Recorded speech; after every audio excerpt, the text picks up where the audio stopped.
Welcome to the Solidarity Warriors After We March, We Organize meeting. While we're giving folks a minute to join, please share your name, where you're calling from, and one goal that you think the movement should have, either a short-term goal or a long-term goal. That's going to be the focus of our discussion tonight. While we are having people join, you can scan the QR codes on your screen to join our Activism Alliance Slack, where many like-minded activists are. You can also visit our website, solidaritywarriors.org, and you can find out more about us and check out the store that benefits our nonprofit and also become a member.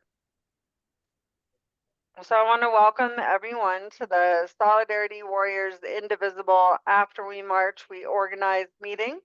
Thank you for being here. Solidarity Warriors is an action-oriented national nonprofit group that is part of the Indivisible Network. We formed right after the November election to resist the new administration. We've grown from 30 concerned citizens to over 250 pissed off activists today. We are one of the 4 main groups that organized the first couple of hands-off protests, and we will continue to organize protests in Denver and also provide information and education for all of our national members.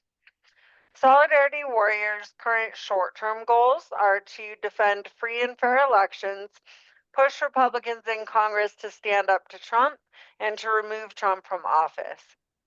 But Trump is a symptom, not the disease. The disease is Christian nationalism. The disease is oligarchy. The disease is a lack of empathy for humans around us and around the globe. We aim to stop this entire ideology and prevent the US from becoming a repressive autocracy or theocracy. If this is your first time here, welcome. We meet on Zoom this time every Wednesday, and you can sign up for our next meeting through the link in the chat. So our group or our meeting ground rules are be respectful to your fellow activists. All are welcome here. If you would like to speak, please raise your hand. To raise your hand, go to the bottom of your Zoom window and you'll see a raise hand button, or click on the reactions and you'll find a raise hand button there. Please mute your microphone when you're not speaking and turn on your video if you feel comfortable doing that. Feel free to use the chat for any questions or comments. Please save questions until the end of the current speaker. When we open the discussion for Q&A, please keep your questions and comments to under 2 minutes or less to give others a chance to speak. We are a nonviolent group. We do not advocate violence, and we do not tolerate talk of violence in this meeting. I'm going to put some links in the chat tonight. I'm also going to send out all of these links in the follow-up email tomorrow. Keep an eye out for an email from Solidarity Warriors. I do want to share a couple of links real quick. So one of our ways that we fundraise so that we can put on protests, we can support vulnerable communities and put pressure on politicians is through our resistance sticker project. And we've just released new resistance stickers. You can order them through the link in the chat. They were all designed by members and they carry messages of defiance and resistance. Excuse me. Donations are definitely not required to order stickers, but like I said, we're a nonprofit, so they definitely help us out.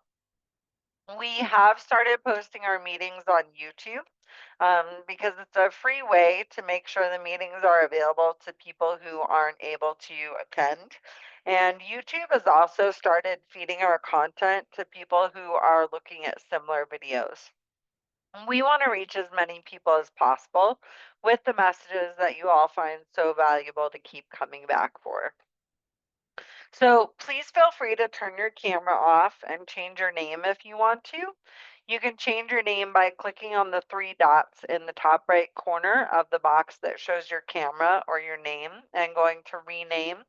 You can also find those three dots by clicking on participants at the bottom and locating your name. Save the date on May 31st if you're within driving distance of Denver. Our next social gathering will be an activist barbecue at Inspiration Point Park in Denver near 49th and Sheridan. We'll be there from 11 a.m. to 4 p.m. We'll provide burgers, hot dogs, veggie burgers, and soda. If you want to bring a side dish or a dessert, please do so, but don't feel obligated. You can RSVP to that through the link that I'll throw in the chat. The next National Mass Day of Action will be No King's Day on June 14th. On June 14th, which is Flag Day, Trump wants tanks in the streets and a made-for-TV display of dominance for his birthday. A spectacle meant to look like strength. But real power isn't staged in Washington. It rises up everywhere else.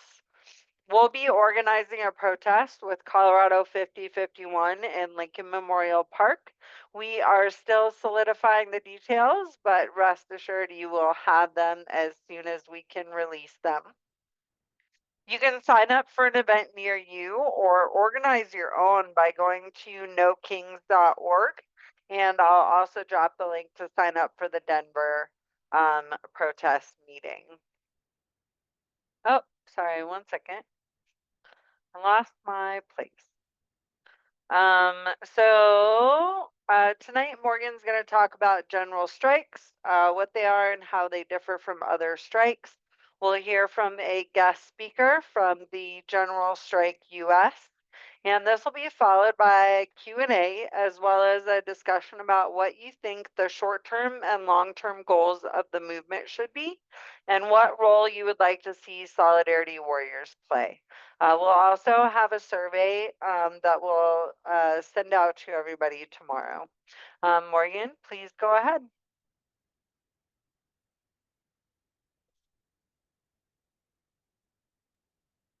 Are you there, Morgan? I'm here. I'm getting myself together. I Okay. apologize. Thank you all for coming here. I'm going to give a little intro. We've got some people from the General Strike US available, and they're going to speak today. The short version, strikes have been going on in the United States for almost all of the history of the country, all the way back to the Boston Tea Party, you could argue was a strike. Generally, America has never really seen a major general strike. General strikes are much more common in places like Europe, specifically in France, somewhat in Germany, where the labor laws are different, where getting fired is really hard and almost everybody belongs to a union. But the basic idea behind a general strike is that everybody walks out of work on strike and joins a picket line, and the economy comes to a screeching halt. And this has been proposed in the United States. Several people have done it. This really strikes the administration where it hurts with money. They are relying on tax income, tariffs, things like that to keep things running, and most of their income comes from this type of work. That's where they're making their money from. So if we stop the economy, then it will put pressure on the administration because the investors who are backing them will start losing money and will want to become involved. This differs from most of the strikes that we do see in the United States, which are usually run by one union in one industry for one particular purpose. So for example, it's fairly common to see short strikes in the auto industry where you've got 3 different players, but with UAW members working at all of them. So they will target one of the manufacturers and call a single strike to strike against the auto industry until they can get their demands met, get people to talk to them, things like that. So from there, um, we need to move all of that up, and go from there. So that's kind of the short version of what these strikes are. What is a strike specifically is when usually a unionized group of workers walks out and refuses to work, setting up a picket line and stopping the business from carrying on, so that it puts economic pressure on management to meet labor's demands. Um, so, do we have DM and Worm here? Yes, I'm here. I'm Dain. I'm going to be doing the presentation about General Strike US. Okay. In that case, Dane, I am ready for you to start whenever you want to. Amazing. Is it all right if I share my screen? I made a little presentation. Absolutely. Okay. To clarify, I didn't actually make it. I stole most of the slides from our national team's stuff that they already had set up. Beautiful. Can everyone see it? And also, can everyone hear me? Mm-hmm. Yep. Okay, hi everyone. So I'm Dain. I go by they, them pronouns. I'm super happy to be here to talk with y'all about the General Strike US and answer any questions that you guys have. That was a fantastic intro that Morgan just did. So thank you so much for that. I've been organizing with the General Strike US for about 6 months now. I'm a baby organizer. I'm only 22 years old, but I've been very actively involved in politics since 2015, 2016 area. Within General Strike US, I help moderate our national Discord server, which is where a lot of our organizing goes on. And I also facilitate and moderate our Colorado chapter, as well as our Colorado Discord space. So the first thing we're going to cover is what is the General Strike US? There's a lot of words on this slide. I'm going to kind of talk over them for those who are more verbal learners. This is the question I get asked the most is what is the General Strike US movement? In short, GSUS is a decentralized movement that is working to mobilize at least 3.5% of the US population into a sustained strike. The number of 3.5% comes from the research of Harvard political scientist Erica Chenoweth, who studied nonviolent resistance movements all over the world. She found that once about 3.5% of the population engages in sustained nonviolent resistance, movements are significantly more likely to succeed. We chose striking because traditional methods have failed us time and time again. Voting, protesting, and marching isn't bringing about the change that we need anymore. For us, 3.5% is approximately 11 million people. Reaching this number would mean that we have the mobilization necessary for a strike.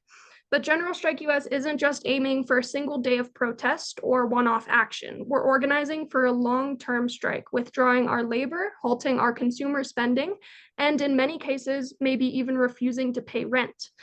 Participation will look different for everyone. Retirees might engage by boycotting corporations or financially supporting striking workers, while self-employed people might join rent strikes or mutual aid efforts. Next, we're going to discuss a little bit about how we organize within General Strike US on a national level, and this also kind of funnels back into on a local level as well. So our movement is decentralized by design. General Strike US began back in 2022 after the overturning of Roe v. Wade. So it was not in response to the current administration. It was back then when the system overall just started failing us because Trump had already been there for one term. And things just kept getting worse and worse. It was founded by 2 women in New York. They run our website and do some outreach, but they don't own or lead the movement. No one does. When I joined back in December, we had about 160,000 strike cards signed nationally. At first, things felt very slow for me personally, but over time, I saw how organizing within General Strike US worked. Essentially, people step up, start doing things, and take initiative without needing permission. It took me about a month to actually get comfortable with that because in school and in work, we're very used to being told what to do or needing to have permission in order to take action. And it's very different organizing within General Strike US. So because of that, I started hosting weekly meetings for our Colorado chapter and then in-person events, community days, and public actions. Now, our general strike card signers nationally have grown to over 360,000. So that's been in the past about 6 months. We've grown about 200,000 members. I have also seen so many incredible projects arise, such as publicly recorded information sessions, which didn't exist when I joined, but now these meetings bring together our tech team, our strategy team, our outreach team, and our social media team to communicate and collaborate together. We've also created an accessibility team, a Wikipedia team, and have started vetting chapter facilitators in every region. All of these new projects and processes were started by just a few committed people who saw a need and then filled it.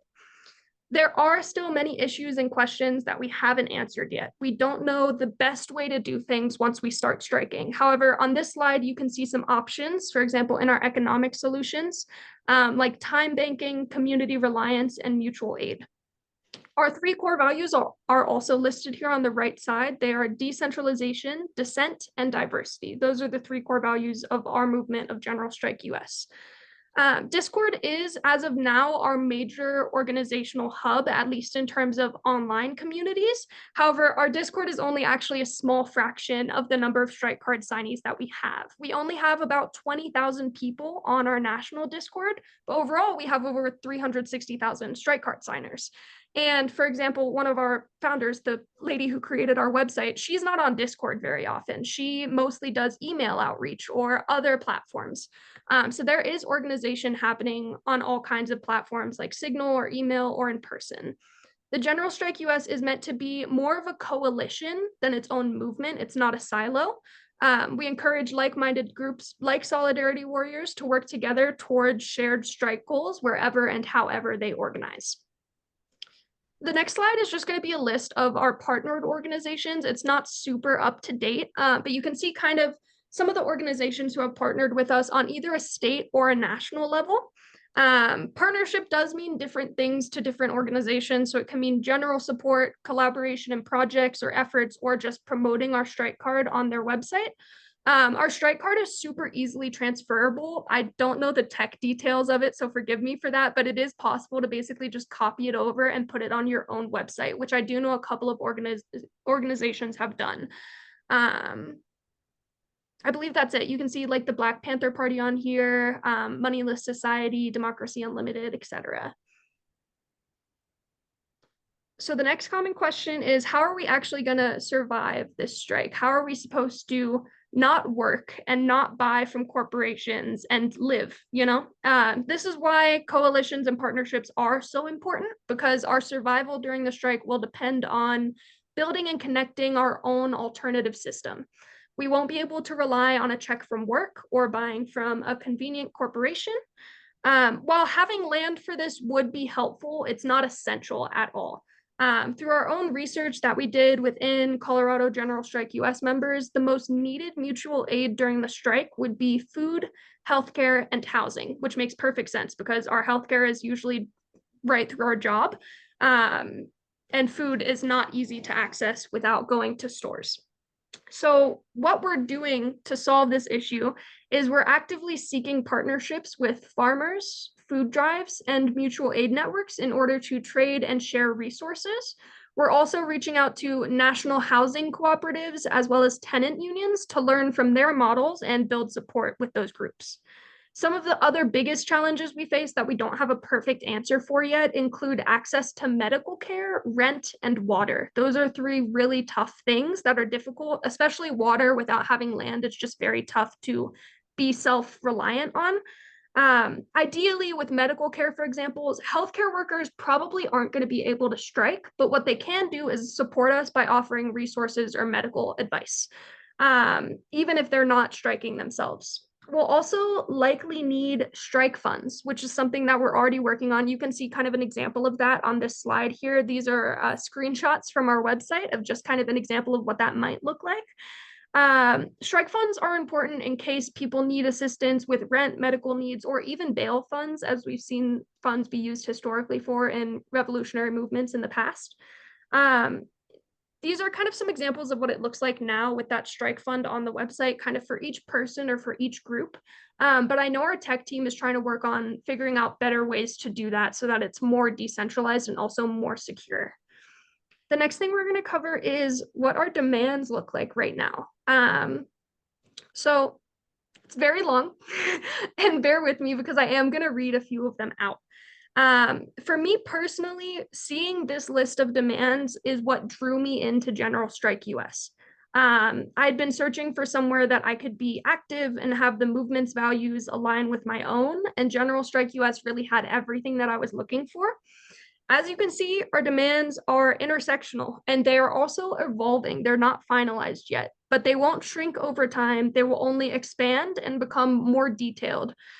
Just to list a few out verbally, these include universal healthcare, racial justice and reparations, taxing the rich, affordable housing, women's and reproductive rights, LGBTQ rights, worker control over the means of production, immigration justice, universal basic resources, abolishing the prison industrial complex, defunding and divesting from the police, land back and decolonization, and ending the US military industrial complex. These were all created collectively by all of our members. So we actually, and I'll show you this now, we have this on our website, which is how we gain consensus for all demands. So you can submit your input, you can submit whatever demand you would like to be seen in the list. And then you can also approve or veto other inputted demands. So that's how we kind of come to consensus as a collective on these things. There is no kind of small group making these decisions. It's everyone active who can view the website, who can input information and vote on them.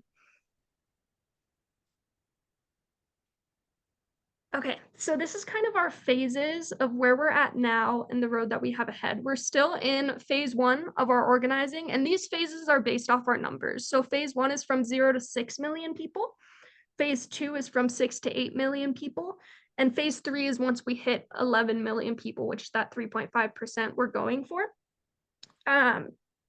We are still in the outreach phase, and that means that the demands are not yet finalized. The demands get finalized in phase 2, right before we hit our numbers. So that way we are sure that we have the consensus of everyone who agreed to strike, that this is what we're striking for, and we're all in agreement for it.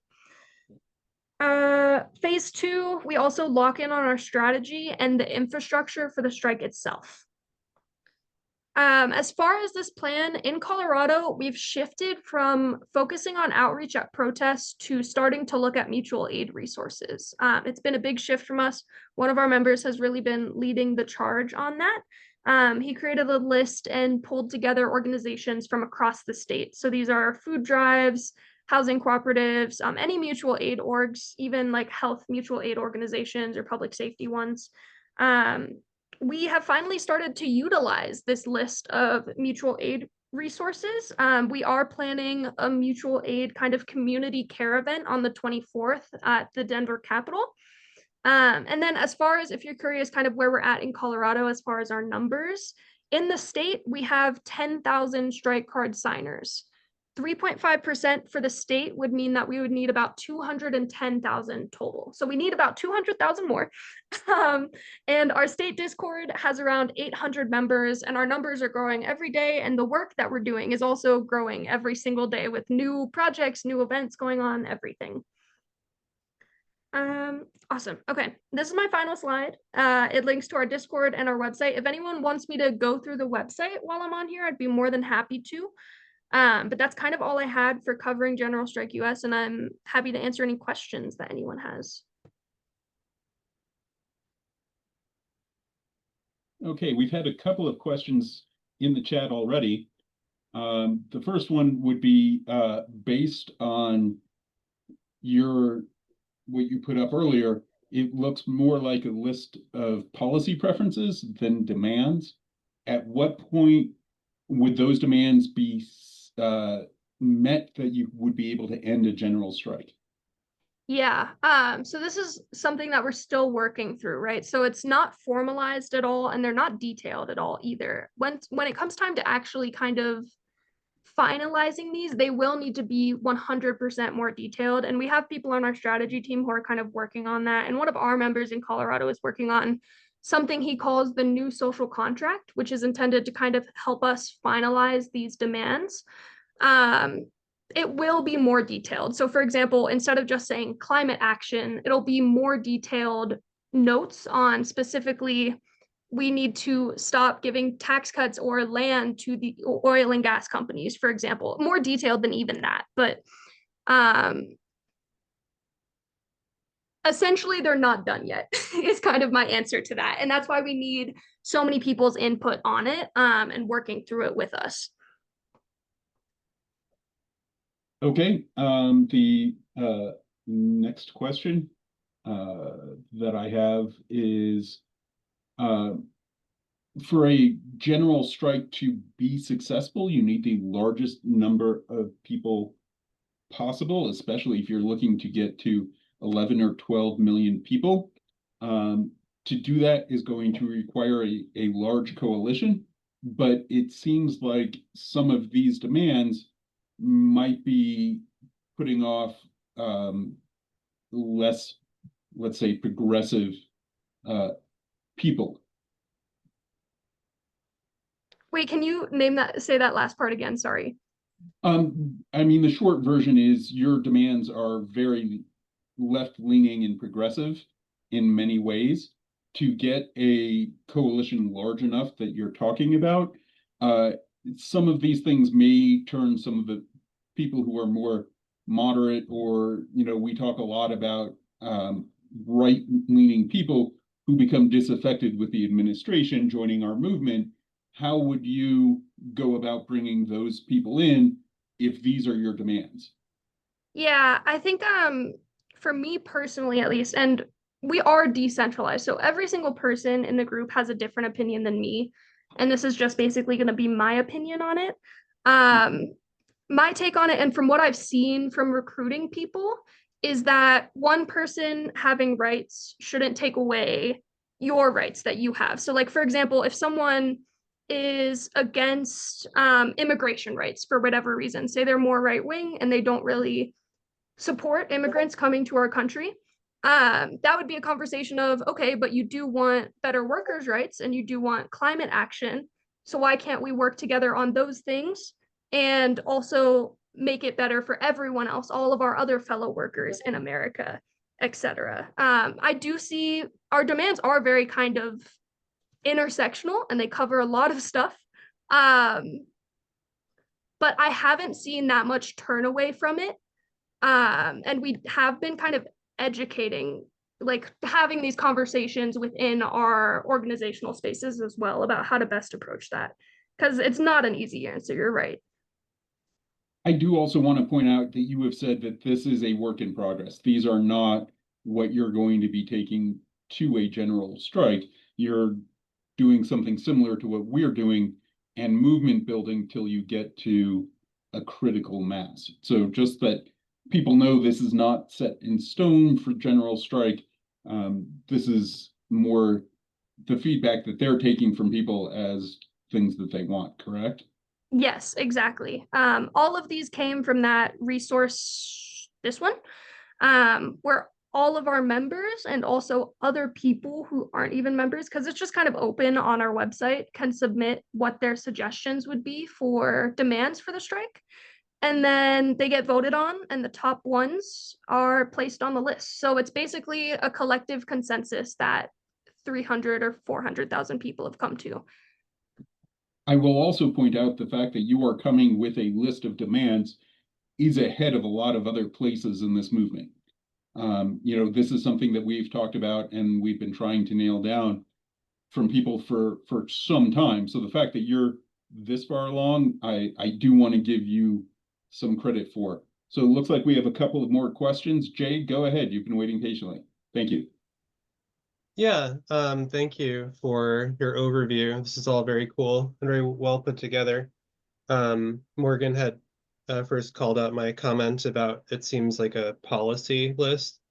And so just generally, I wanted to express that while I agree with all of these things personally, and I want everyone who participates in GSUS to have the opportunity to talk about these things and to advocate for them, and I hope that we get them all.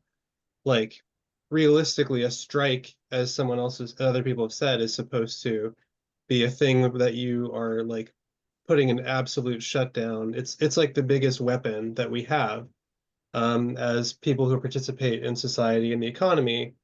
Um, and I feel like the things that we're classifying as demands are this goes until these are met. And it's not going to be possible to completely reform all of society without people working and like doing a lot of work on these things. And so I feel like this is a very different concept from what a demand is that I understand. And so I would just hope that I know that you guys are very open to and what's the word, like non-hierarchical, and I will try to participate as well.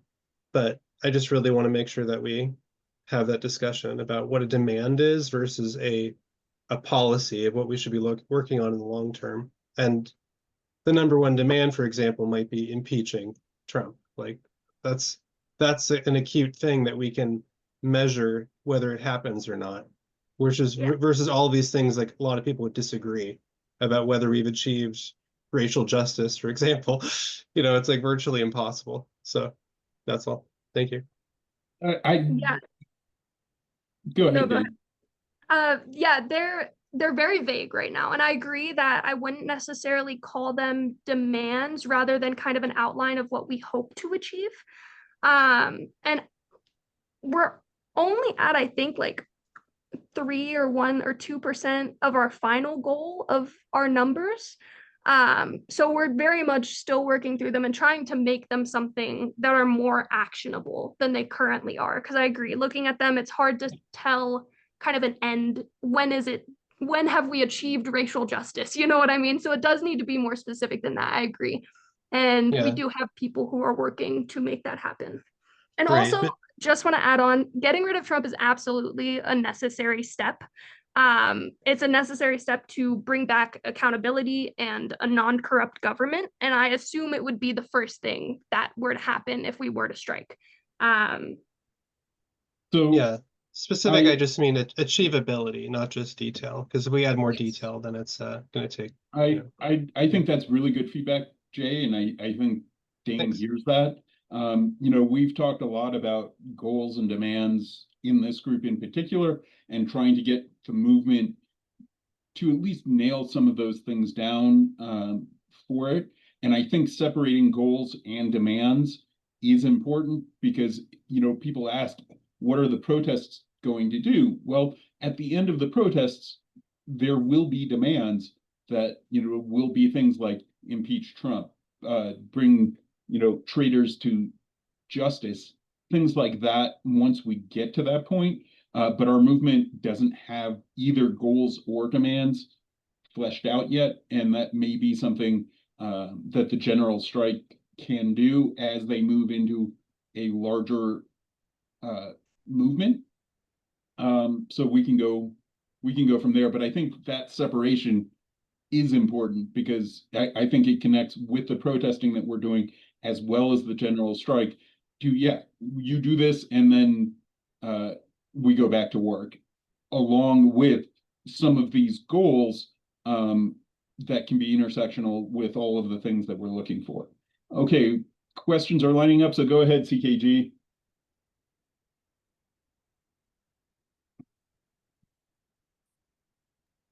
Oh, I think you're talking to me. This is Cameron.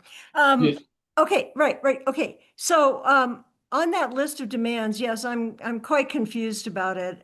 Even though it is something that I agree with most of them. So say that we narrow those demands down, we negotiate, compromise, whatever we need to do with the people who don't agree.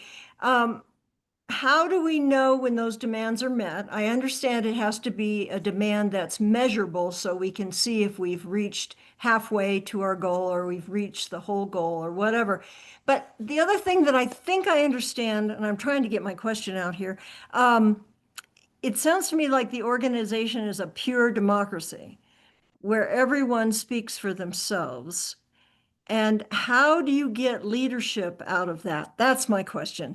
Who, and what board or what advisory board or who makes the decision that, yes, these demands are great, they're all measurable, and also would say when we strike and for how long we strike and when those demands are met. Okay, I think that's what I wanted to say.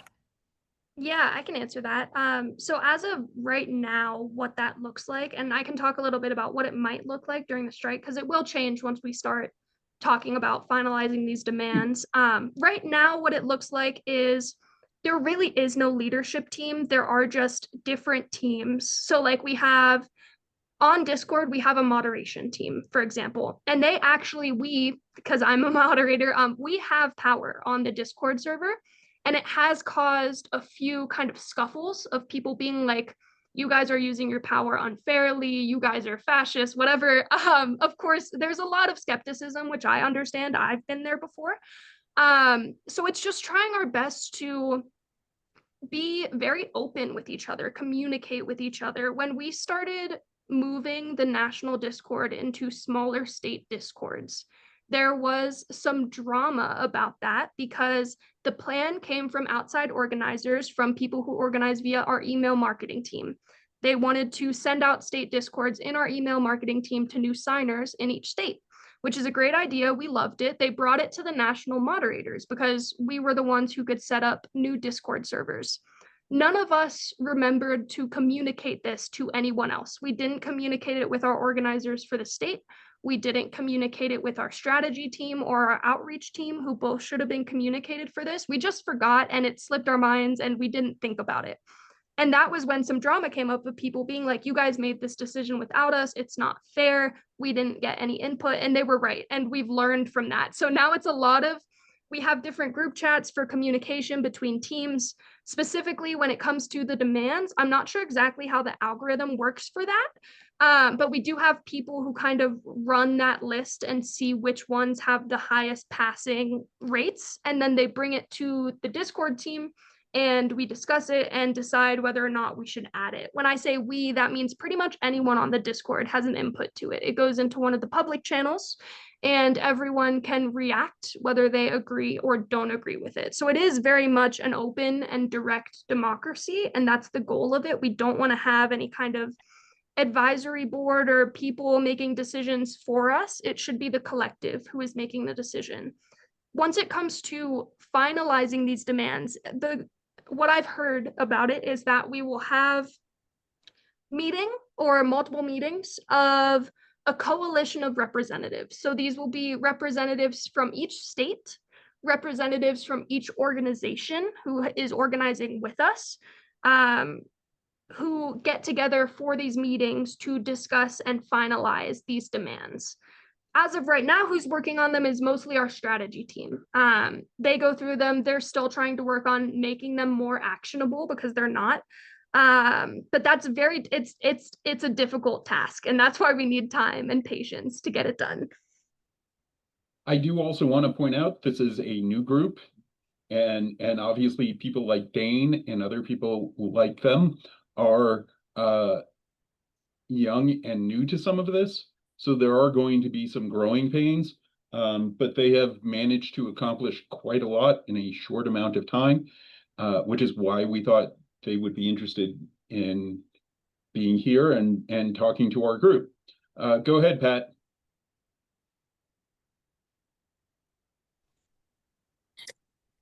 Okay, howdy. I think maybe I was thinking on the demands that, there's so many MAGA items that they hate about democracy or Democrats in general. When we're talking gun rights and a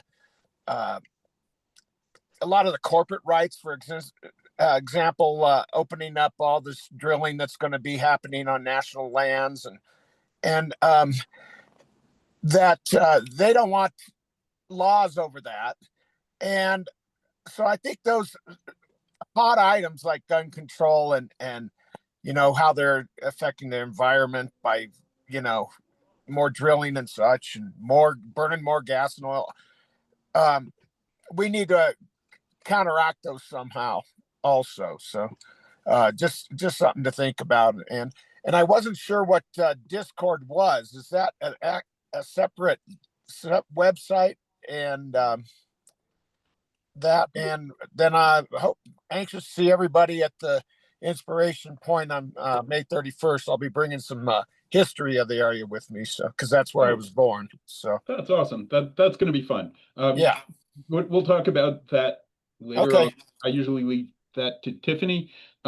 Just to answer your question about Discord, for those of you who have joined our Slack as a messaging tool, Discord is very similar. It's almost the same as Slack is. It was originally started for people to play video games, but it's expanded now, especially with everything that's been happening, as another platform for messaging, groups of people starting channels, things like that. So it's very similar to our Slack. Discord is just another platform to do it, but it does basically all of the same things. So if you're Okay. done, yeah, so it's not hard. It's just a little different than Slack is, but a lot of groups are using that instead. And I'm platform agnostic. I think whatever's going to work for you is best. All right, I guess Story, fight the dystopia. Go ahead. Hi, yeah, I'm with the GSUS. Dain has every right to cut me off because fight is in my name. Sometimes I get a little fighty. I'm not gonna go there though. I right now I lead the strategy team meetings. Mostly because I know where all the links are, and I've been here for about a year, and the previous leader had to step down and needed someone to do it. So I said I'll do it. And recently, even just today, leadership of the strategy team was called into question. And I popped in and said, anyone who has read the code of conduct and the welcome packet and some of our relevant resources and been with us for a little while and knows what we're doing and participates can lead this meeting. I would love to teach more people to lead this meeting. It's a lot of work. Please come lead meetings.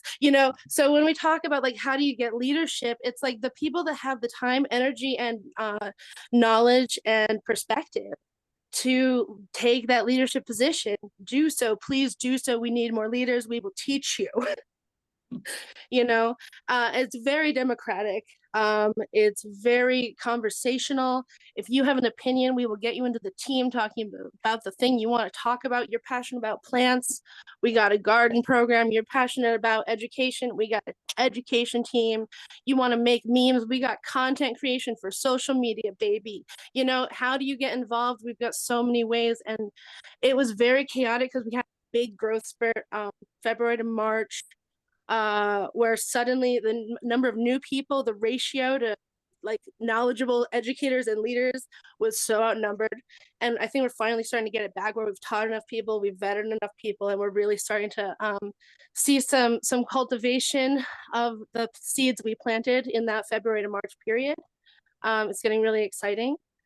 We have a new communications team that's helping that information flow. We have the education team is just starting having regular meetings to make our education more accessible and more database searchable. And we're working on a wiki, and there's a whole bunch of things going on that we probably won't see fruit for a couple months, but there are so many steps before we get to that 3.5 that we really need to focus on what phase 1 is about, which is building community, getting in touch with the people already doing it, and identifying areas where there's no what sociologists call social capital. So there's no mutual aid, there's food deserts, there's all kinds of stuff that you have to account for. There are some areas like Massachusetts, where I'm from, has great mutual aid. We have great food programs. We have great stuff almost everywhere, even in the hills, and farmers markets and whatever. There are places that are not so lucky. So in Massachusetts, the strategy is more about tapping into those local communities that are there and making sure we're adding to them and boosting them, supporting them, enforcing communication between them. And for other places, it's going to be more about how do you start from scratch, right? And so that's what we're really looking at right now till we get to that 6 million point. And when it comes to like the demands and goals, like to me, all of those fall under the same category of one whole demand of we are refusing to continue the for-profit destruction of lives and ecosystems. And these are some of the ways that that manifests in our reality. And we have teams that are working on turning this into actionable steps and actionable parts. And if you want to participate, please join us. We love participation, but it's certainly not only Trump. A lot of this started, years ago. Some of it started 400 years ago. So we're not leaving anyone behind. We're not, sacrificing our disabled communities, our BIPOC communities, or anyone for this profit system any longer. And if education needs to happen, we'll do it. We'll make it possible. We'll make it accessible. We'll put it in ways we'll understand. We'll get it to steps that'll get it to people that'll hear it. But 3.5%, 35% or whatever voted for Trump, right? And then 30% like didn't vote at all. We don't know what their side is, right? So we only need 3.7 to start this. And then, if you look at the map, the map's gonna roll downhill. Oh yeah, sociocracy. I'll stop talking, but I don't know, just some stuff I wanted to throw in. Love what you're doing. Appreciated. Thank you very much. All right, Carrie, go ahead. So I've been inclined to sort of sign a virtual strike card, but I'm less and less trusting of online databases, of putting my names to things online, especially websites whose provenance I'm pretty unsure of, and especially I happen to work in a pretty conservative industry, and while I'm willing to put that on the line, I don't want to sort of put my name and contact info out there in advance when I get the sense that there's a pretty good chance that there are people who are taking account of that, and that could come back to bite me long before this would even start. And so how do we sort of address that? I'm sure I'm not alone in my hesitation to sort of preemptively sort of put myself out there when I would certainly be willing to take the risk when the time comes. No, you are so not alone. That is probably one of the biggest criticisms that we get actually, and our tech team is trying to figure it out. We have one guy who I'm in contact with who I know specifically is trying to sort out a better way to manage that. So when you look at our website or signing the strike card in general, it asks for, I think, 4 or 5 things: a name, phone number, email, zip code. I think my take on it, here's just what I think. One, they're changing it. It's going to be updated, hopefully, to something better that encourages people to get more involved. First, the reason we ask for those things is because when it comes time to strike, so for example, phone number and email, those are there so that when it is time to strike, you can then get an email with all the information about mutual aid, where things are set up, where you can get a strike fund stuff from, etc. The name stuff, I have no defense for it. The fact that you have to input a name, I don't really have any I don't get it either, to be quite honest. They ask for zip code so that you can get located with your state, so that they can send you to the correct Discord server, etc. My ultimate take on it is that you can input fake information. You can input a fake email, a fake name, a fake phone number, a fake zip code, and just put it on there so that the number is represented. But what I always advise for those people to do then is to find us on social media, find our Instagram, find our Blue Sky, find our Facebook, or join us on Discord. The only reason I say that is because that email and phone number is there so that you can get in contact with the mutual aid resources organizers have gotten by the time it's time to strike. So if you're already following us on social media or on our Discord, then you can still get access to that even without inputting good information. All right. I actually have two questions for you. The first is, what are you doing to work with other groups that are trying to build the same 12 million person movement? And the second question is, when it comes to a general strike, specifically the mutual aid part of it, the housing, the strike fund, the lawyers, all of that, very boots on the ground, how are you building that out? Yeah. Repeat the first question for me. Sorry, I can only do one at a time. What are you doing to work with other groups to form a movement? Yeah. So we have coalition meetings, I think monthly. Day, one of our national organizers is kind of the one who leads those, Day and Jaden. Um, and they bring on new groups that are thinking about being part of the coalition, and then they also bring like groups who are already part of the coalition into those meetings. So those are like, where did that partnership slide go? This one. So these are people, for example, who are part of our coalition. We're trying to grow it every day, but a lot of it does kind of start at a state level. It's hard, we found, to partner with groups nationally, um, but we're working on it. Another thing we've been looking into is the 2028 union strikes. A bunch of unions are planning to kind of get together and strike around the same time. So we're looking to see if individual members of those would like to join us, and maybe we can partner with them and strike at the same time if the numbers work out that way and everything's set up by that time. All right. What was your Sounds pretty second good. question? What are you doing to set up the mutual aid and resources that you're going to need for a general strike? Do you have a strike fund to pay people's salary when they're off work? How are you going to feed them? How are you going to, what is the mutual aid look like? Yeah. Dan, do you So want me to right talk now, about that?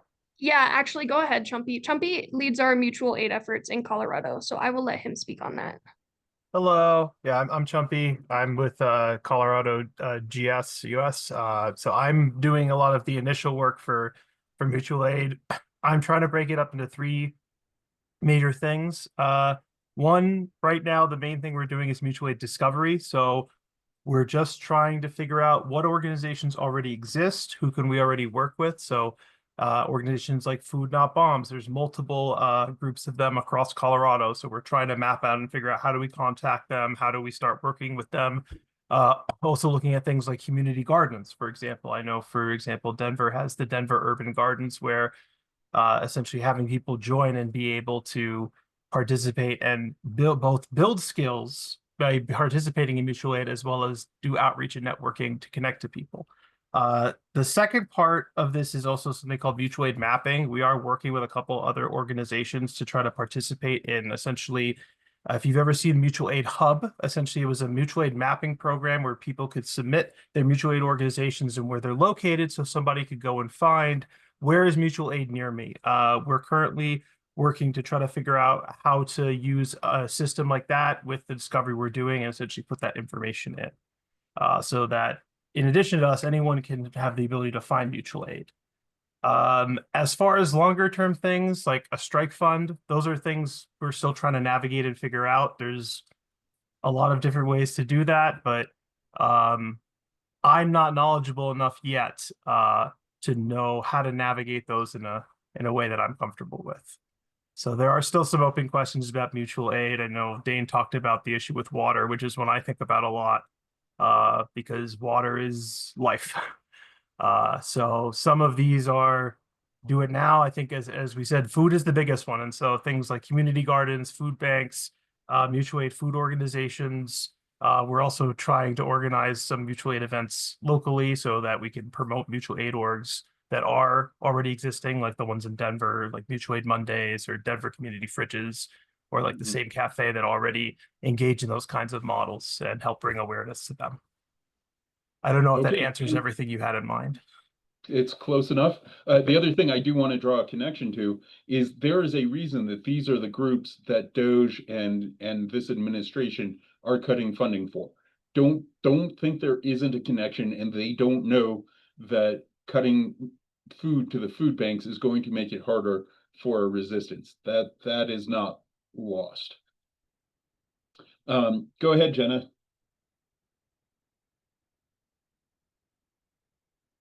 Okay, sorry about that. I was muted for a second. That's all Um, right. this isn't specific to the general strike movement, but more question comment. I have been coming to the meetings, and to be entirely honest, I am multitasking with my son and my dogs and dinner and all the things every time that I do them. And there are wonderful things that are brought up all the time about contact us here. This is the name, this is the thing. But the only way that I have access to that afterwards is to try to listen to a recording of the meeting. And I was wondering if there's a way that when the emails go out afterwards, for those of us that do want to become more involved, Mhm. especially with things that are maybe not on a Wednesday evening, that could be, those contact things could be emailed out. I will certainly talk to Tiffany about it and see if we can do that. Normally, what we have been telling people to do is to download the chat at the end of the meeting, but that may Uh-huh. be something that we need to do to include some of those links, or even just include the chat along with the link that we send out if it doesn't show up in the recording. But I that mean, is, that would be awesome. I don't know what it is. So I've gotten a recording. mhm. And I saw some people in the chat that were talking about wanting to figure it out, and I responded to the email that sends the recording, but I don't know if that actually goes anywhere. If it's Action at Solidarity Warriors, which is where it should be coming from, it does go back to us, and we do get it. Okay. When it comes to yeah, it is on YouTube, and that's where I was going to go next. After the meetings, we put the recordings up after we've looked at them and edited them to YouTube. So Zoom can automatically upload it straight to YouTube. We do Uh-huh. take the time to stop and curate it before we put it up. Um, Okay. but if there is demand for the chat, and several people have asked about it, I will see if there's something that we can do either to filter the links out, or even just put the whole chat up as a link in the email with the link to the recording, if that For makes sense. sure. And I'm pretty sure that I'm glad I can make it on Monday, and I think there will be a lot of networking opportunities. And I'm Mhm. assuming that the speakers that you've had over the last few weeks would um, be at that Monday thing or connections with them, which I think will be awesome. My schedule Um, is getting jumbled. What Monday thing are you talking about? Are you the talking? memorial isn't there a Memorial Day thing that somebody Um, brought up? yes, I believe it's on the Sunday, the 31st. Oh, it's not actually on Memorial Day. It's on Sunday. Okay. Let me Sorry. check and make sure that I've got my information straight. See, this is what happens when I'm trying Yeah. to multitask. I apologize for taking everybody's time up with this. Oh, no, Um, if if you have this question, other people will too. Yeah, it should be because I would Saturday, love May to be able to 31st. sit down and like take notes as we're doing it, but It is Saturday, the 31st is what I have it listed as. okay, perfect. And then to kind of circle back to the concept of goals versus demands, I, I I feel like a lot of the things, and I saw some of this in the chat, a lot of the things that we want as goals can be started by getting rid of Citizens United and as much money in politics to get people in that will actually do the things that we voted for. And that's the only other thing that I had to jump in there with. Thank you. Okay, thank That you. was that was actually our most recently added demand, was we added keep bourgeois interest out of social development, which is just a fancy way to say keep money out of politics, essentially. Right. Okay, Elro, I guess you're next.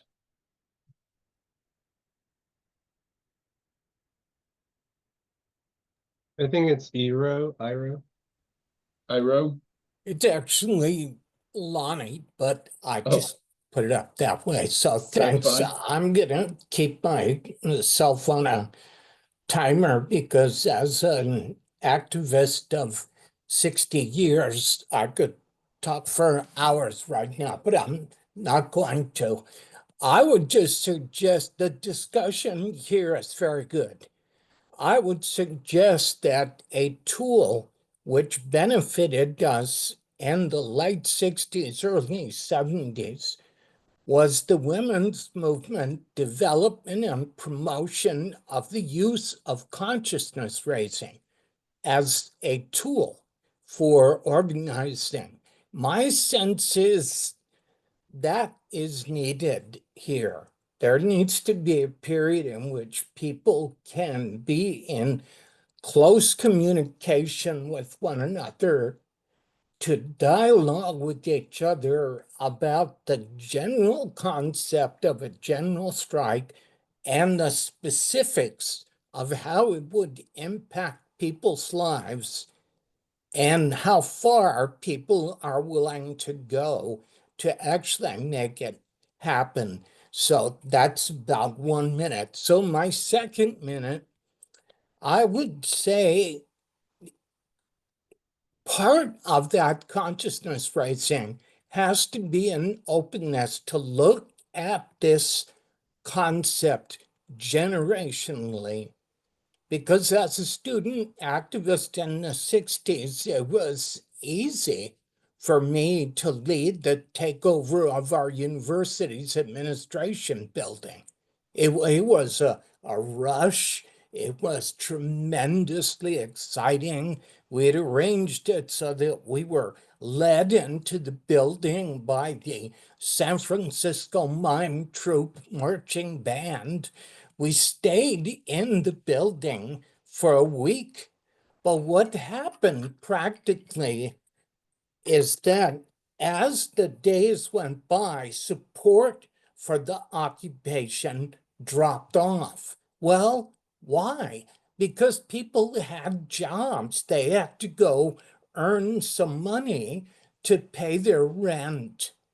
There are all kinds of obligations that people have that are going to impact their decision on whether they can jump into a general strike. To leave your job if you're in your 20s is one thing. If you're in your 40s, it's not the same thing. And it's not that there's anything wrong with that difference. It just needs to be acknowledged and discussed. I'm retired, so I don't have something to strike from in that context. But for people who are in the thick of raising children and working on the development of careers that they worked hard to get a start in, it's a huge thing to ask someone to make that kind of commitment when they don't know if they're going to lose their home. They don't know how they're going to feed their family. They can't necessarily count on a local community-based farm.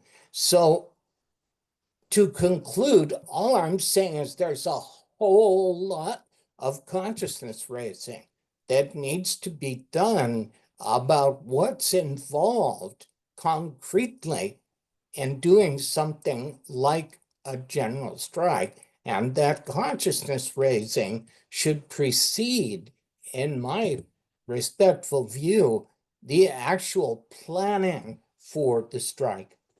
Thank you. You're welcome. Does If I can really Yeah, I was quickly. going to ask if you wanted to respond. Yeah, 100%. Everything you said is completely correct. Absolutely. It's going to be different for everyone. So when I've been like at protests talking to people, a lot of retirees have come up and been like, "Oh, I can't strike. Like this has nothing to do with me. I can't help." This is kind of a strike concept that I personally haven't seen before. So it's multi different kinds of striking. So you can strike from work, You can strike from buying things in general. You can strike from rent. You can strike, there are many things that you can strike on, and people are going to have to choose what they can or can't do individually. And even if you're unable to strike at all, you can still assist by trying to build these community things that we do need, or assisting with these community things that we need. It's going to be different where you are. Some places are more rural than other places are, and it might be harder to find a farm or easier to find a farm. Some places you might have to build those things yourself, build your own community garden, learn from other places, maybe an hour away, that have their own, and build your own nearby you. It's a lot of work. It's a lot of work, and that's why we need as many people as possible helping with doing this work, because it's a lot. So I want to get on the topic of raising consciousness that he was talking about. This is the same thing they call woke now. It's been called identity politics, and the Republicans have weaponized it for years against us. What I find most interesting is that the whole idea of identity politics and belonging to a group and advocating for your group is what they used to beat the left down, and then used it against them to build the right up. And MAGA is a perfect example of identity politics. People identify as Republican, as MAGA, before they identify as an American. And I think that's a huge problem that we're facing in all of this. And I think it is something that certainly needs to be included in any movement change. And that's where carrying people away from the identities that they have is going to be difficult if we're going to win them over to our side, but it's not going to be impossible with the way this administration is pissing people off. So go ahead, Honora. Hi. This is just sort of a related to the whole issue of using your name, where you're going to put your information. And I know a lot of us are so far out there that it wouldn't be very hard to find us if somebody wanted to. But including a lot of the people that are on this thing tonight. But I have a question about, does your organization, or are there suggestions from other organizations about how to determine or ferret out if we have bad actors who are showing up at these events, or we have people who are spying on us, or we have people who are, that might show up on the 31st in Denver, who are there to report on us, undermine us? Do we have a way to know that, or find them, or figure that out, or do anything about that? Or does anybody have a comment about that? I have a comment about that, but I don't know if General Strike has a specific position about that first. I think I just need it rephrased. I think I'm confused a little bit. Sorry. How do you vet bad actors from your movement and prevent them from getting people's information? How do you determine that they're there and what to do about it? Yeah, so it's different depending on kind of what level of organizing you're at. So for example, the people with the data are the two people who started this whole thing. So the people who run the website and have been in it for 2 years. I've spoken with them. I trust them. They're not as active on our Discord community, but they do a lot of in-person outreach. As far as within the Discord or within organizing in general, we had to start implementing a vetting system for our chapter facilitators and our social media leaders. Social media leaders started because we had an incident. Of course we did. Someone had been running it for 6 months. There was no vetting process back then. Everything went well, but then suddenly they expressed some views that did not align with our values and were really, really not good. So because of that, we started introducing vetting, which is essentially a 1 hour phone call where we ask a bunch of questions. It's essentially like a vibe check, basically just talking with people, trying to make sure that values align and that they understand what we're here for. And then online, like as far as text chats go, we find that a lot of people kind of out themselves at some point, especially if they decide to like type in chat or something. We've had people join just to spread like really reactionary images and like slurs, etc., and they get banned immediately from the Discord, and any alternative accounts they have also get banned. So that's why having moderators and like active members who are checking on conversations is so important, because we do want to get those people out of our spaces. We don't tolerate any homophobia, transphobia, racism, sexism, etc. So we have about 20 minutes left, so I want to get to all of the questions. I will point out, I put this in the chat, there has been so much demand for the How to Keep Your Identity Safe meeting that I did a few months ago, that we are going to be bringing the topic back probably next week or the week after, because people are interested in it, and we will have a deeper dive into that aspect of it. I do want to point out that yes, there are people who infiltrate, there are people who are undercover police officers, there are people who come from the other side to, own the libs and cause chaos in our movement. To me, that threat exists. We need to be careful about it. However, I am far more concerned about the threat of schism. Many people have pointed out the tone that these demands come from, and very clearly General Strike has a left lean to it. If we get people who disagree or don't feel comfortable or want to start their own group and tear the movement apart, whether it's General Strike or 5051 or anybody else, I see as a much larger threat at this point than somebody harvesting our data. Our data is out there. It's been harvested all over the place. If the government wants to get a hold of it and find you, all they have to do is pay one of these data brokers and they will get all the information about you that they need. With that being said, it is worth being concerned about it. It is worth being concerned about your personal identity. It is worth being concerned about who is coming into the movement, particularly who is getting positions of power, can speak publicly, and represent it for everybody. Right now, my fear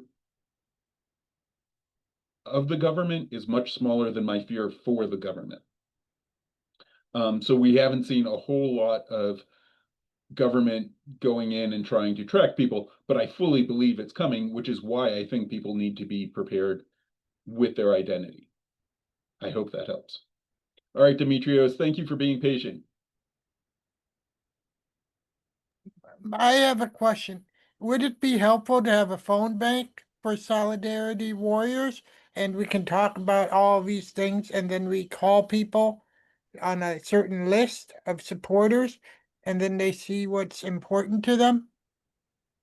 Would that be helpful? I am glad you brought that subject up. We are planning on putting out a survey within the next couple of days regarding what do the people of Solidarity Warriors want, and what are their goals and interests. I see a phone bank being most useful actually in the context of maybe a general strike or a movement where we need to get information out to a lot of people very quickly. One of the questions we are going to ask in the survey is, do you want to receive text messages about urgent issues? At this point, as much as I love phone banking, I think phone banking is most useful in making a one-to-one connection with someone, usually in the context of a elected candidate trying to talk to constituents and win people's votes. Right now, I think if you're talking about a phone tree, like everybody needs to come out to the Capitol for a protest immediately, or Doge is, at NOAA, and we all need to go there now. Email or text message is a far faster and more effective way to do it, because you can have one person send to thousands that way. But look for a link to a survey coming up. Because What I we do mean is specifically- these, like talking about these issues in a phone bank, like there are a lot of issues here, but just see what's important to them, like climate change, universal health care, like, yeah, that's what I'm talking about. that is exactly the type of survey that we're going to be sending out, asking Okay. people, what are the issues that are most important to you that you would like to see? So that is coming, and yeah, we will certainly incorporate that into what we're doing. Okay. Okay, go ahead, Jay. Hey, yeah, this has been a really great discussion, and I'm really glad that we've been having it. I also got the invitation to the Discord. Thank you, Story. So I'm glad I can participate there. I just wanted to mention about the question about security, that one of the important factors about how like groups like this operate, and we generally should consider operating, is that we're not doing anything that's specifically, I mean, illegal is the word that we often use, but I don't think it's a good word anymore, because illegal might be things that are good soon, if not now, right? Yep. But generally, like, we're not advocating for violence or allowing it to be discussed. So if anybody's like sneaking into the group, they've got nothing to find, is one. It's just a waste of their time. And then, as Dain was saying, if somebody is like acting against a code of conduct, then they're going to out themselves and get removed from the group anyway. And then the last thing is what Morgan was talking about, which is about schism, which is basically like, if people join the group and have, like, how do you know if somebody legitimately aligns with your values, but they have a different strategy, or if they like are pretending to align with your values so they can just try to pull the group apart? That's just, there's no way to tell that. Like, all you can do is have strong leadership and strong values. And like, the main point of friction in this discussion has been about this very long list of demands and whether it's the right list of demands. And I think that's like actually a really legitimate point of discussion, and we just need to have that discussion. And now that I'm joining this group, like, figure out like how are we going to resolve it, like, because I have my point of view, other people have their point of view. And I think that as long as we're being sincere and we're trying to do measurably effective work and we're being respectful, then it's kind of hard to do it wrong, you know? I agree, and I want to point out that I appreciate the tone and tenor of the discussion about it, because I'm sure the general strike people will tell you that these meetings have sometimes gotten heated and can, really cause a lot of damage to a group if they're not moderated successfully. The other point I will follow up with is, yeah, I'm not concerned about somebody infiltrating this group, because they will be very bored and it will drive them up the wall listening to what I have to say. Fair enough.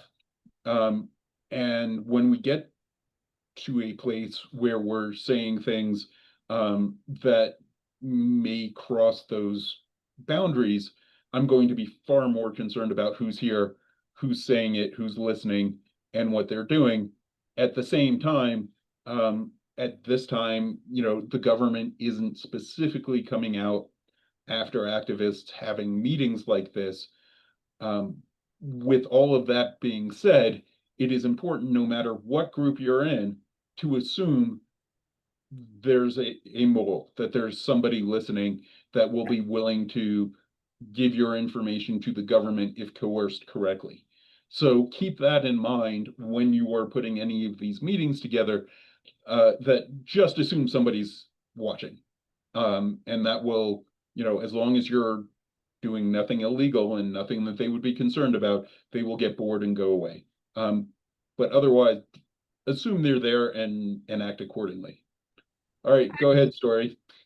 Yeah, I mean, even more to that point, even just everything on Zoom, everything on Discord, everything said anywhere, just act like there is a police officer in line behind you at the grocery store, and you're talking to your friend and you're just buying carrots and celery and talking about your community garden. You know, that is always, I mean, ultimately, we aren't doing anything but community building and educating, you know, and making community connections and building partnerships and making relationships and teaching people how to be self-sustainable. Because, when you're talking about like who can strike and who can't strike, yeah, that's a very personal decision. And we're trying to educate people to make that decision with as much information as possible. Certainly not everyone can. People with children, people with union contracts that make it illegal, like certain like healthcare workers. There's all kinds of things, right? We do have a document in the resource packet I linked. I can link it again about unions. And the TLDR, the short version is, we want to be in contact with your union leaders about coordinating how we can support you, because I know that a lot of times people in unions can't support us, but we can show up to their rallies, we can show up to their strikes, we can help them, and they can teach us, and they can participate in ways that aren't striking also. So there's lots of ways to get involved. No matter what your personal restrictions are or experience levels are, we teach. If you're new, we'll let you teach. If you're experienced teaching, we love that, and thank you so much to the community. Oh my God, I'm sorry, I'm having a brain fart. It's Solidarity. Solidarity Warriors. Solidarity Warriors, thank you so much. You're welcome. For having us and for hosting this. And Dain, thank you so much for presenting that. That was spotless, spot on. You said what I would have said, but better and nicer. You're great. Yeah, it does get heated sometimes. It can get heated. But I think we would take it back, and being comfortable with dissent as a core foundational premise is gonna keep some of that in line, right? It is going to be harder for bad players to get any leverage when everyone is being taught to get comfortable saying, hey, that's not cool, and hearing it and receiving it, and getting comfortable with not knee-jerk defensiveness, but hey, how can you explain that to me? Can you show me the resource on why what I said was not okay? Right? Why is that unacceptable? Why is that crossing a boundary? And can we talk about this? Like we're working on restorative justice principles, and how to unpack like colonized thinking. So it's less about trying to appeal to people that don't agree with us. And if you want to work with us and you don't agree with us, tell us specifically why you don't agree, not why some Trump supporter wouldn't agree. You don't agree with land back test. Tell me that. And let's talk about it. And let me show you some resources. And are we talking about the same thing? Is your assumption about what land back means what I mean when I say land back? Right, let's talk about that. So making it about education and coming to a point of, like, I think that like a lot of this can't be compromised on, right? It's not about making it less supportive of, right?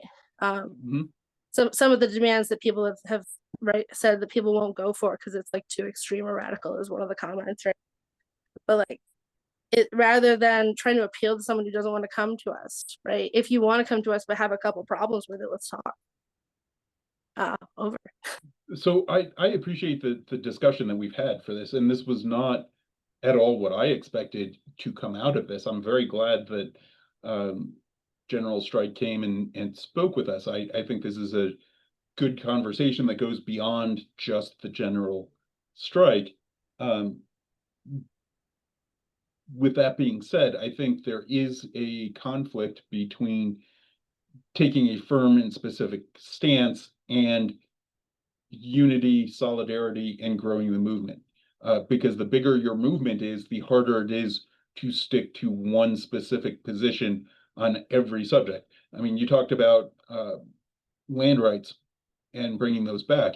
For those of us who have a goal of removing Donald Trump from power, that may not be necessary to be a demand. It may be a good goal.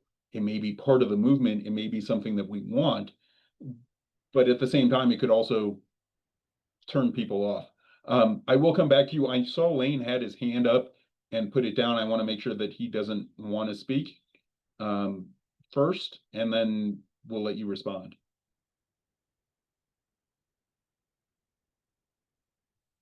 Are you still here? All right, I think he's gone. Go ahead, Story. Yeah, I mean, even there, like, so land back isn't so much about land rights. It's about sovereignty, and like that would be a whole thing, talking about exactly what that means. Like, from a legal perspective, it would be more like, instead of contacting like your local building authority, there would be an indigenous perspective and representation in the law.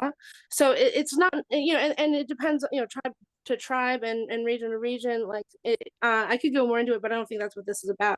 But that's No, sort of what I'm saying is that these terms maybe don't mean what people assume they mean, and there's an educational moment that could happen from that.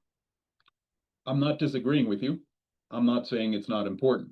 I'm looking at this from a movement perspective, and just the comment of what I've learned in the past, where you may see people who will be turned off to your movement by having things that aren't necessary out there. I agree with the education. I agree with the points. I agree with where you're coming from. And I'm just hoping that you can understand it's complicated. And I'm sure it's complicated. And that's all I'm trying to point out is that, what is going to be best for everyone, beyond just what's in our circle and what we believe. So go ahead, Jay. Yeah, thanks again. Just to that last point, when the response is like, well, then that's education that can happen. Well, yes, of course.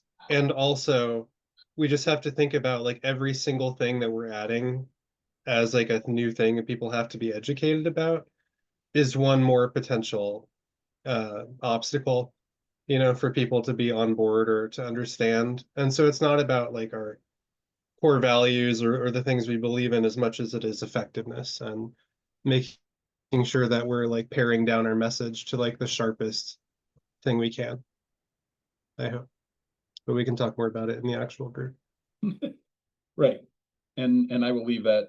And Dain wants to respond. Go ahead.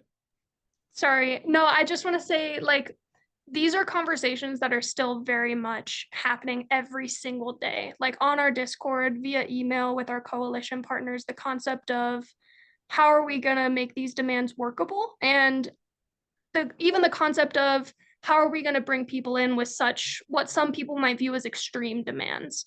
We know that a lot of MAGA people are not going to necessarily want to help us out, and we've accepted that as what it is.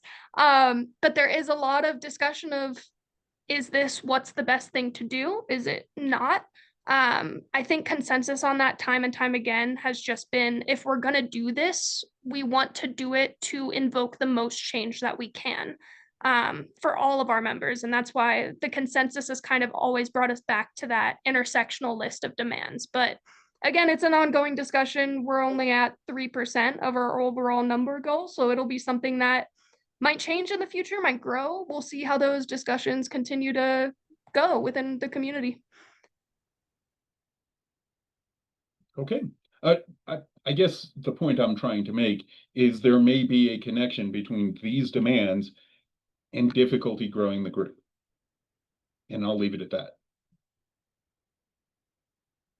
Go ahead, DB. Just on in the sense of like the values demands conversation. I know Dain and Story and everyone affiliated with GSUS was saying that it's still being hammered out. And so there might be a difference between values, like as a group, and demands. And then within the demand, like the demands themselves could be a chance to educate, like, for example, the disability rights. A lot of people don't know that people with disabilities, even their partners, if they're married, are only allowed to have a certain amount in their bank account. I think most people would agree, like, that's really wrong. Someone with a disability shouldn't be only allowed to have $10,000 in the savings between a married couple.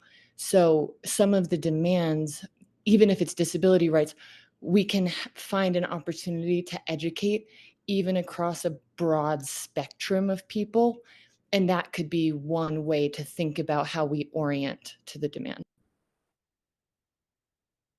I think that's a great point. There is a lot of education that needs to happen. And this goes back to the consciousness raising that we were talking about earlier, that, you know, there are lots of things that people don't know and don't understand and don't even know things are happening. And that's part of what the education is for and is all about. So.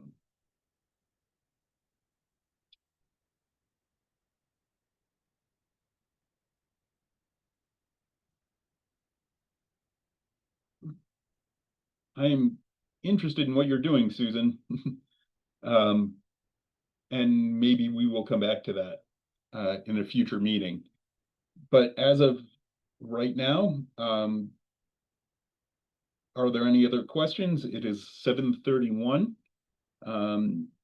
So if there are no further questions, I'll leave it to Dain and GSUS if they want to make a closing statement and go from there. Yeah, just really quickly, thank you guys so much for having me. I really appreciated it, and it was fun to kind of be in a new organizing space. So hopefully I'll see y'all at the protests in the future and we can work together. All right, sounds good. And we will be finishing up and look forward to seeing all of you next week.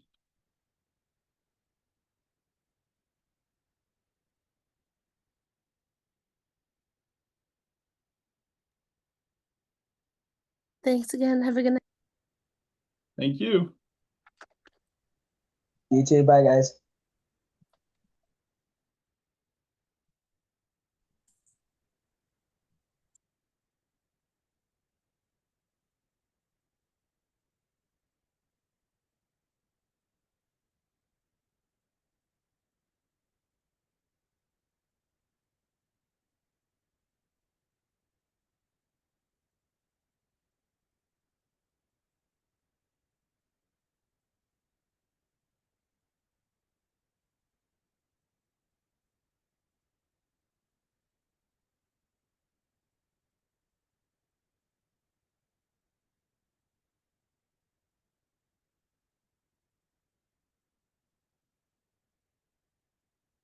All right. See you all next week. Have a good night.